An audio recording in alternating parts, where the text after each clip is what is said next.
দেশে মাদক নিয়ন্ত্রণে ব্যর্থ হয়েছে সরকার। এখন কেউ চাইলেই মাদক সেবন বা পরিবহন করতে পারে বলে মনে করছেন অপরাধ বিশেষজ্ঞরা। তারা বলছেন, মাদকদ্রব্য নিয়ন্ত্রণ এখন শুধু দিবসেই সীমাবদ্ধ। এদিকে মাদকদ্রব্য নিয়ন্ত্রণ অধিদপ্তরের পরিসংখ্যান বলেছে, গেল বছরের তুলনায় চলতি বছরের প্রথম 4 মাসে মামলা হয়েছে প্রায় দ্বিগুণ। তবে মাদকদ্রব্য নিয়ন্ত্রণ অধিদপ্তর বলছে, পতিত সরকারের আমলে উপরের মহলের চাপে কাজ করতে পারতেন না তারা, যার প্রমাণ প্রথম 4 মাসের অভিযান। বিস্তারিত জানাচ্ছেন নাইম আলজিকো।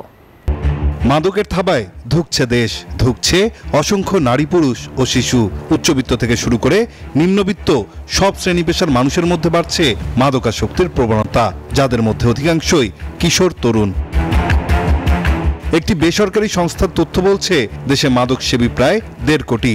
এর মধ্যে 1 কোটি মাদকাসক্ত এবং বাকি 50 লাখ মাঝে মধ্যে মাদক সেবন করে। মাদকাসক্তদের 80% কিশোর তরুণ, যার মধ্যে 60% বিভিন্ন অপরাধের সঙ্গে জড়িত। মাদকাসক্তদের 30% শুধু নেশার খরচ জোগাতে অপরাধ ও অপরাধ কর্মে জড়িয়ে পড়ছে। বান্ডেল থাকলে প্রতি সেনমানিতে টাকা বাঁচবে। বিকাশ সেনমানি বান্ডেল কিনে জিতুন প্রতি লেনদেনে। মাদকের এমন অবাধ ব্যবহারের জন্য সরকারের ব্যর্থতাকেই দুষছেন অপরাধ বিশেষজ্ঞরা। বলছেন, মাদক নিয়ন্ত্রণে বাহক ও সেবককে আইনের আওতায় আনতে পারলেও কোনো গডফাদারকে ধরতে পারেনি আইন শৃঙ্খলা বাহিনী।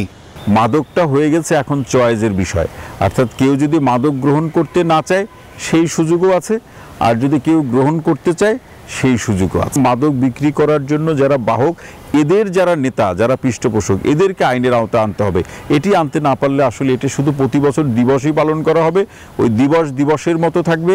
মাদকাসক্ত ব্যক্তির সংখ্যাটা বাড়তে থাকবে, মাদকের সহজলভ্যতা আরও বেশি সহজ হবে। এদিকে মাদকদ্রব্য নিয়ন্ত্রণ অধিদপ্তরের গেল 3 বছরের পরিসংখ্যান বলছে, চলতি বছর মাদকের চালান যেমন বেশি ধরা পড়েছে, তেমনই বেড়েছে অভিযানের সংখ্যা। 2023 সালে মাদকের মামলা ছিল 19,238টি, যা পরের বছর কমে দাঁড়ায় 14,686টিতে। আর চলতি বছর শুরুর 4 মাসেই মাদকের মামলা হয়েছে 6,177টি। সংস্থাটি বলছে, মাদক পাচারে কৌশল পাল্টেছে মাদক ব্যবসায়ীরা, সেই সাথে নিজেদের গোয়েন্দা তথ্যের কৌশলও পাল্টাচ্ছে সংস্থাটি। সীসা বার বা অন্যান্য যে বারগুলো ছিল, অনেক সময় পলিটিক্যাল চাপের কারণে আমরা সেগুলো ভিজিট করতে যেতে পারতাম না বা বিভিন্ন সমস্যা ছিল, কিন্তু বর্তমানে সেসব কোনো চাপ নেই। আমরা নিয়মিতই সেখানে অভিযান করছি এবং সম্প্রতি প্রায় 1,60,000 পিস ইয়াবা সহ বিশাল এক চালান আমরা জব্দ করেছি। বেশ কিছু সীসাবারে অভিযান পরিচালনা করেছি এবং এসব অভিযানগুলো অব্যাহত আছে। সংস্থাটির দাবি, দেশে মাদক তৈরির কোনো কারখানার অস্তিত্ব নেই, তবে বাংলাদেশকে লক্ষ্য করেই অসংখ্য ফেন্সিডিল ও ইয়াবার কারখানা গড়ে উঠেছে ভারত ও মিয়ানমার সীমান্তে। পার্শ্ববর্তী দেশ ভারত থেকে দেশে 80% গাঁজা ও ফেন্সিডিল প্রবেশ করে কুমিল্লা ও ব্রাহ্মণবাড়িয়া রুট দিয়ে, আর মিয়ানমার থেকে ইয়াবা ঢোকে টেকনাফ দিয়ে। এসব রুট বন্ধে বিজিবির সাথে কাজ করছে বলেও জানায় মাদকদ্রব্য নিয়ন্ত্রণ অধিদপ্তর। নাইম আলচিকো, নিউজ 24, ঢাকা।